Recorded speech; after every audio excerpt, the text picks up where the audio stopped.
हमारे पॉडकास्ट में आपका स्वागत है।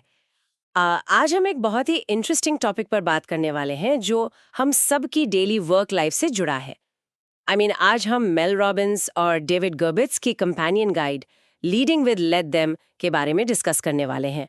और सच बताऊं तो मैं इस डीप डाइव के लिए बहुत एक्साइटेड हूँ। हाँ, और इस डिस्कशन का मेन मकसद ना बेसिकली ये समझना है कि एक बेहतरीन लीडर आखिर कैसे बना जाए, वो भी बिना एक कंट्रोल फ्रीक बने। राइट, क्योंकि आजकल यार हर कोई अपने बॉस से परेशान है।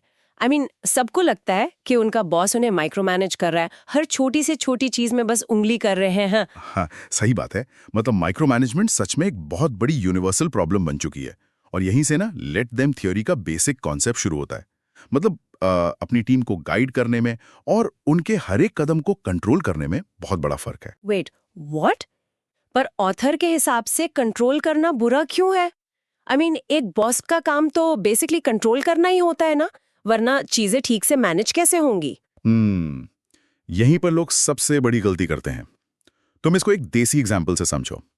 सोचो तुम एक भारी ट्रैफिक में गाड़ी चला रही हो और पूरा फोकस तुम्हारा रोड पर है। हाँ, ओके। और तुम्हारे बगल में बैठा इंसान बार बार तुम्हारा स्टीयरिंग व्हील पकड़ने की कोशिश करे या पीछे से कंटिन्यूअसली कहे कि यहां से मोड़ लो, वहां ब्रेक मारो, तो क्या होगा? अरे, एक्सीडेंट ही होगा ना। मैं तो ऐसी सिचुएशन में पूरा पैनिक कर जाऊंगी या उसको सीधा गाड़ी से ही उतार दूंगी। एग्जैक्टली, एक्सीडेंट ही होगा। बस यही माइक्रो मैनेजमेंट का असर होता है टीम पर। ये टीम की क्रिएटिविटी और उनका कॉन्फिडेंस पूरी तरह से खत्म कर देता है।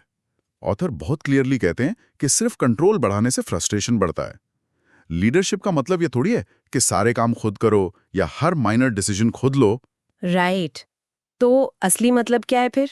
असली लीडरशिप का मतलब है टीम को ओनरशिप देना, उनको उनका काम करने देना। ओके, तो अगर हर चीज को कंट्रोल नहीं करना है तो एक लीडर को अपनी शुरुआत कहाँ से करनी चाहिए? स्टेप 1 क्या होना चाहिए इस नए फ्रेमवर्क में? स्टेप 1 हमेशा खुद से शुरू होता है। देखो, लीडरशिप ना एक इनसाइड जॉब है। किताब में एक बहुत ही शानदार लाइन लिखी है, लीडर्स ब्रिंग द वेदर। अच्छा, वेदर, यू मीन मौसम? हाँ, मतलब तुम्हारा मूड और तुम्हारी एनर्जी। अगर तुम एज ए लीडर खुद हमेशा स्ट्रेस में हो, गुस्से में हो, तो तुम्हारी पूरी टीम उसी सेम तूफान में काम करेगी। ओह, आई गेट इट। मतलब एक चेन रिएक्शन बन जाता है ऑफिस में। बिल्कुल, जैसे क्रिकेट की एनालॉजी ले लो ना। अगर फील्ड पर कैप्टन ही पैनिक करेगा, हर मिस फील्ड पर हाइपर होगा, तो पूरी टीम पैनिक करेगी। अगर आप रोज मीटिंग में नेगेटिव वाइब लाओगे, तो धीरे धीरे टीम का ट्रस्ट पूरी तरह से टूट जाएगा। यार ये थोड़ा मुश्किल है, इजी करके बताओ। लीडर्स पर भी तो दुनिया भर का प्रेशर होता है, बोर्ड के टारगेट्स होते हैं, वो हमेशा काम और शांत कैसे रह सकते हैं? यहीं पर सेल्फ अवेयरनेस का रोल आता है। एक लीडर को अपने इंटरनल ट्रिगर्स पहचानने आने चाहिए। ये परफेक्शन के बारे में बिल्कुल नहीं है, बल्कि इंटेंशन के बारे में है। अपनी रिएक्शंस को पॉज करके समझना जरूरी है। Okay, let's unpack this. हम अपनी एनर्जी को आखिर प्रैक्टिकली कैसे कंट्रोल करें? ऑथर क्या कहते हैं इसके बारे में? बुक में ऐसी 5 लेट मी बिहेवियर्स को समझाया गया है जो कंट्रोल करने की अर्ज की जगह आपका इन्फ्लुएंस बढ़ाते हैं। पहला बिहेवियर वही है कि focus on what I can control. आप सिर्फ और सिर्फ अपना माइंडसेट और रिएक्शन कंट्रोल कर सकते हैं। राइट, दूसरों का पैनिक या मार्केट का क्रैश तो हमारे हाथ में है नहीं। दूसरा बिहेवियर क्या है? दूसरा है reframe mistakes as growth opportunities. यहां फेल होने को लेकर पूरा माइंडसेट बदलना पड़ता है। तुमने कैरल ड्वेक की ग्रोथ माइंडसेट थ्योरी के बारे में जरूर सुना होगा। ओह हाँ, गलतियों पर चिल्लाने की जगह टीम से पूछो कि हमने इस फेलियर से क्या सीखा, राइट? लाइक एक लर्निंग मोमेंट की तरह। सही पकड़ा। फोकस ब्लेम पर नहीं, लर्निंग पर होना चाहिए। और तीसरा बिहेवियर जो बहुत जरूरी है, वो है manage by outcomes. Oh wait, इसको मैं एक देसी एनालॉजी से समझाती हूँ। सो बेसिकली अगर मुझे किसी से चाय बनवानी है तो मैं उसे ये ना बताऊं कि कितना अदरक या कितनी पत्ती डालनी है या गैस कितनी तेज करनी है। मैं बस ये बताऊं कि मुझे मस्त कड़क चाय चाहिए। तरीका उनका अपना बिल्कुल हो सकता है। No way, that makes so much sense. हाँ, ये चाय वाला एग्जाम्पल बिल्कुल परफेक्ट है इस थ्योरी के लिए। आउटकम कड़क चाय है, बाकी प्रोसेस उनकी अपनी फ्रीडम। इसके बाद चौथा बिहेवियर आता है, बी पर्सनेबल एंड प्रेजेंट। जब टीम से बात कर रहे हो तो ध्यान उधर ही होना चाहिए ना कि किसी और चीज पर। बिल्कुल, अपना फोन उल्टा करके साइड में रखो और उनकी बातें एक्टिवली सुनो। आजकल की डिस्ट्रैक्टेड दुनिया में फुल अटेंशन देना एक सुपर पावर है। और पांचवा आखिरी बिहेवियर है, बी कंसिस्टेंट। टीम को पता होना चाहिए कि आपसे डे टू डे क्या उम्मीद की जा सकती है। हाँ, क्योंकि कंसिस्टेंसी से अनसर्टेनिटी खत्म होती है। लोग सेफ फील करते हैं जब उन्हें बॉस का मूड गेस नहीं करना पड़ता। सही कहा। अब देखो, लीडर के खुद को सुधारने के बाद बारी आती है टीम के माहौल की। तुम्हें गूगल के प्रोजेक्ट एरिस्टोटल के बारे में पता है? उन्होंने एक बहुत बड़ी स्टडी की थी बेस्ट टीम फाइंड करने के लिए। हाँ, थोड़ा बहुत सुना है उसके बारे में। तो उस स्टडी का सबसे बड़ा खुलासा यह था कि बेस्ट टीम का सीक्रेट कोई टॉप टैलेंट, हाईएस्ट आईक्यू या बेस्ट कोडर्स का होना बिल्कुल नहीं था। Wait, what? टैलेंट नहीं था?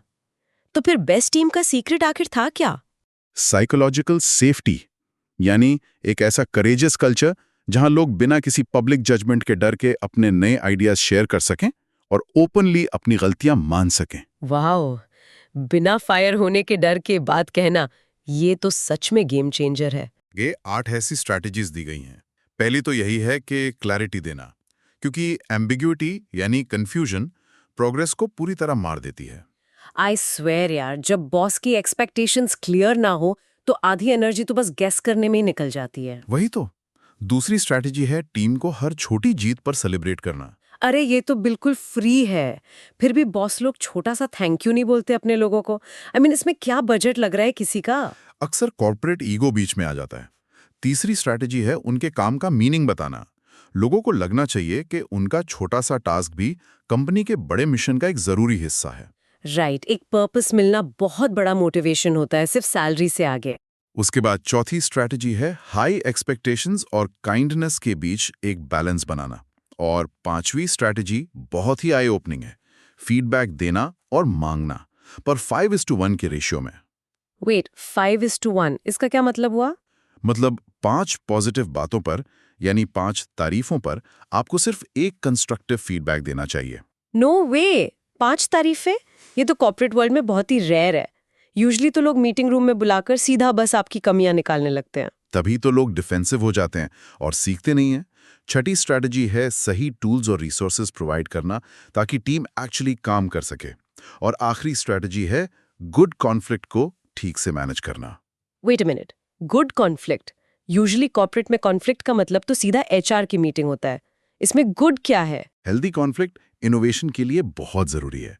इसमें एक्चुअल प्रॉब्लम सॉल्व होती है, कोई पर्सनल ब्लेम गेम नहीं होता। जब अलग अलग आइडियाज टकराते हैं तभी तो सबसे बेस्ट आइडिया निकल कर आगे आता है। लीडर को इससे डरना नहीं चाहिए। यार, इस डीप डाइव ने तो सच में मेरा पूरा नजरिया ही बदल दिया है लीडर होने के बारे में। मैं तो अभी इसे सोच रही हूँ कि कल सुबह ऑफिस जाते ही मैं एक पर्सनल बदलाव जरूर करूंगी।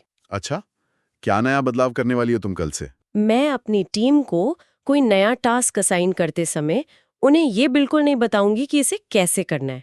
No micro management. मैं सिर्फ उसके आउटकम पर फोकस करूंगी। बेसिकली बस अपनी कड़क चाय मंगाऊंगी और उनका तरीका उन्हीं पर छोड़ दूंगी। ये सच में बहुत ही एक्शनेबल और पावरफुल स्टेप है। और मैं कल सुबह अपनी पहली मीटिंग में जाने से पहले अपना इंटरनल वेदर चेक करूंगा।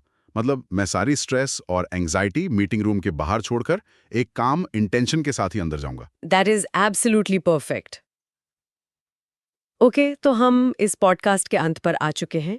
अगला पॉडकास्ट आप किस किताब पर चाहते हैं? अपनी पसंदीदा किताब का नाम कमेंट सेक्शन में छोड़ दीजिए। मिलते हैं अगले पॉडकास्ट में। धन्यवाद।